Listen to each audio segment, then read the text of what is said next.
with heat pumps use the vapor compression cycle.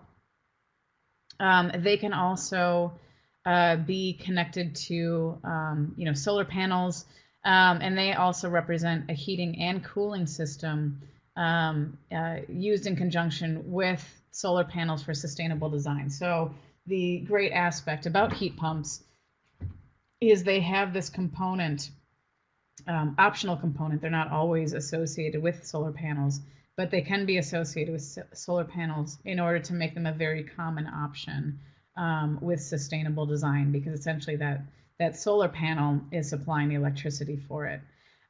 Heat pumps can be connected to water storage, and so, for example, a version of a heat pump might actually be a solar-powered water heater, which can be pretty common. I've actually seen them very common in Cyprus.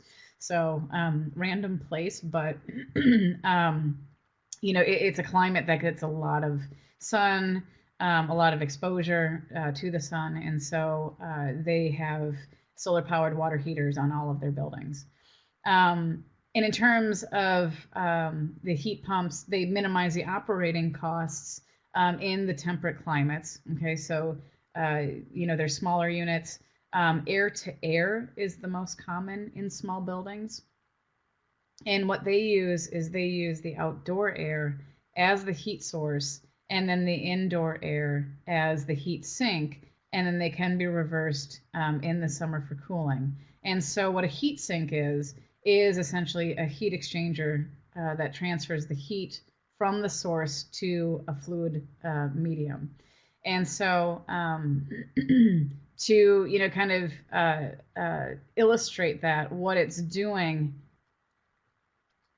right, is it's taking this outdoor air here, and so what you'll find is that with some units, this is where your condenser is going to be, is that it's taking this as a heat source, and what it's doing is it's taking in the heat from the outdoor air, and then it's essentially dumping it into this interior of this building. So this is actually an interior of the building.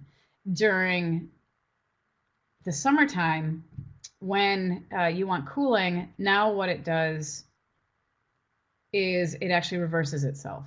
And so it takes, oops, not this guy. It takes this guy,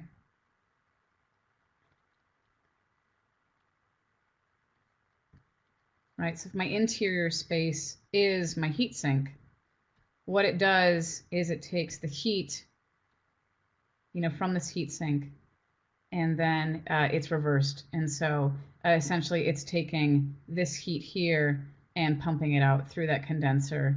And what it's doing is releasing that heat and that pressure in order to create cooling for this interior space. So again, it's illustrating that the cooling in the summertime is not due to some separate, block of ice, as they used to do way back in the ages. But now they actually use evaporative cycles, they use refrigeration cycles in order to create that coolth, and we'll see that in some other systems.